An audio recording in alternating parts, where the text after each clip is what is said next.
आइए सीधे विषय पर आते हैं। भारत जैसे विशाल और विविधता से भरे देश में जहां कदम कदम पर भाषाएं, धर्म और समुदाय बदलते हैं, वहां हर किसी को शिक्षा का समान अवसर कैसे मिल सकता है। आज के इस विश्लेषण में हम भारतीय संविधान के उन 4 सबसे अहम अनुच्छेदों पर बात करेंगे जो हमारे इस लोकतांत्रिक और धर्मनिरपेक्ष समाज में बिना किसी भेदभाव के शिक्षा की गारंटी देते हैं। अब एक बहुत ही दिलचस्प चुनौती सामने आती है। जरा सोचिए, एक तरफ तो हमें धर्मनिरपेक्षता बनाए रखनी है और दूसरी तरफ इतनी सारी अलग अलग सांस्कृतिक और धार्मिक पहचानों को भी तो सहेजना है। तो स्कूलों में ये सब कैसे मैनेज होता है? यही वो पहेली है जिसे हमारे संविधान निर्माताओं ने बड़े ही शानदार तरीके से सुलझाया। शिक्षा की इस पूरी सोच को समझने के लिए कोठारी कमीशन की एक बात बिल्कुल सटीक बैठती है। उन्होंने स्पष्ट रूप से कहा था कि सरकारी और निजी स्कूलों में बच्चों को सिर्फ धार्मिक शिक्षा देने के बजाय नैतिक, आध्यात्मिक और सामाजिक मूल्य सिखाने पर जोर दिया जाना चाहिए। और सच कहूं तो यही विचार हमारे पूरे शैक्षिक ढांचे की नींव है। तो आज के इस विश्लेषण का रोड मैप क्या होगा? हम मुख्य रूप से 4 अनुच्छेदों पर फोकस करेंगे। स्कूलों में धर्म से जुड़ा अनुच्छेद 28, अल्पसंख्यक संस्कृति को बचाने वाला अनुच्छेद 29, मातृभाषा में पढ़ाई पर अनुच्छेद 350 और हिंदी भाषा को बढ़ावा देने वाला अनुच्छेद 351। आइए शुरू करते हैं। हमारी पहली कड़ी है शैक्षिक समानता की ये पूरी खोज। एक ऐसे समाज में जहां इतनी विविधता है, वहां सभी को आगे बढ़ने के समान अवसर देने के लिए कुछ बहुत ही खास और मजबूत संवैधानिक नियमों की जरूरत थी। और यहीं से एंट्री होती है हमारे पहले प्रमुख स्तंभ की, यानी अनुच्छेद 28। ये अनुच्छेद स्कूलों और धार्मिक शिक्षा के बीच एक बहुत ही स्पष्ट सीमा रेखा खींचता है।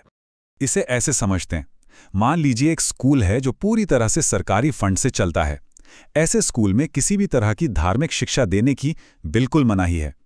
दूसरी तरफ वो स्कूल हैं जो बनाए तो किसी धार्मिक ट्रस्ट द्वारा गए हैं, लेकिन उनका प्रशासन राज्य देख सकता है। ऐसे ट्रस्ट वाले स्कूलों में धार्मिक शिक्षा दी जा सकती है ना? एकदम स्पष्ट बंटवारा। अगर हम इस अनुच्छेद 28 को थोड़ा और बारीकी से देखें तो इसके 3 हिस्से हैं। क्लॉज 1 और 2 तो हमने अभी समझे कि सरकारी स्कूलों में धार्मिक शिक्षा नहीं होगी और ट्रस्ट वाले स्कूलों को छूट मिलेगी। लेकिन इसका क्लॉज 3 वाकई कमाल का है।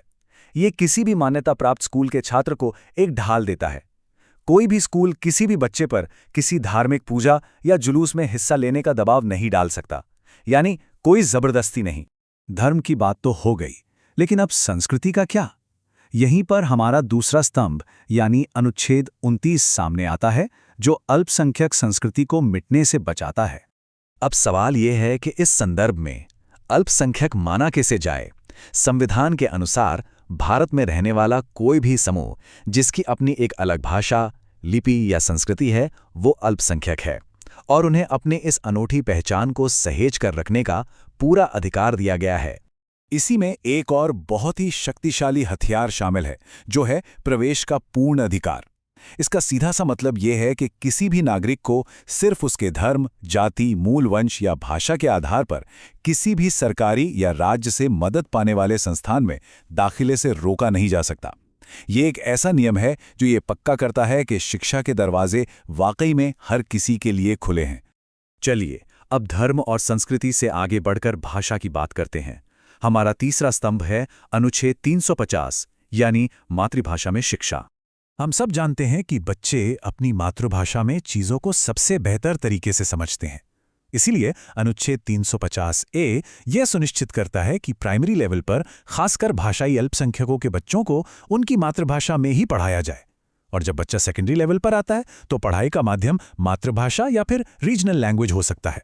मकसद बस इतना है कि भाषा कभी भी सीखने के रास्ते में रुकावट न बने। और सबसे अच्छी बात यह है कि ये अधिकार सिर्फ कागजों पर नहीं है। अनुच्छेद 350B के तहत एक विशेष अधिकारी की नियुक्ति की जाती है, वो भी सीधे राष्ट्रपति के द्वारा। इस अधिकारी का काम ही यही है कि वो नज़र रखे कि भाषाई अल्पसंख्यकों को संविधान में दिए गए अधिकार और शैक्षिक सुविधाएं जमीनी स्तर पर सच में मिल भी रही हैं या नहीं। अब आते हैं हमारे चौथे और आखिरी स्तंभ पर, अनुच्छेद 351, जो हिंदी भाषा को बढ़ावा देने की बात करता है। यहाँ पर संविधान ने एक बहुत ही खूबसूरत संतुलन बनाया है। एक तरफ जहाँ क्षेत्रीय भाषाओं को पूरा सम्मान दिया गया है, वहीं केंद्र सरकार को ये विशेष जिम्मेदारी दी गई है कि वो हिंदी का विकास करे। लेकिन ध्यान रहे, इसका मकसद क्षेत्रीय पहचानों को मिटाना बिल्कुल नहीं है, बल्कि हिंदी को एक ऐसी संपर्क भाषा बनाना है जो पूरे भारत की मिलीजुली संस्कृति को एक साथ जोड़ सके। इसे हकीकत में लागू करने के लिए बहुत ही व्यावहारिक कदम उठाए गए हैं, जैसे विश्वकोश तैयार करना, वैज्ञानिक किताबों का अनुवाद करना, नई तकनीकी शब्दावली बनाना और तो और हिंदी के लिए विशेष कीबोर्ड और टाइपराइटर डिजाइन करना। इसके अलावा स्कॉलरशिप और कर्मचारियों की ट्रेनिंग भी इसी दिशा में किए गए अहम काम है। तो इन चारों अहम अनुच्छेदों पर चर्चा करने के बाद आइए इस पूरे शैक्षिक ढांचे को एक साथ रख कर देखते हैं।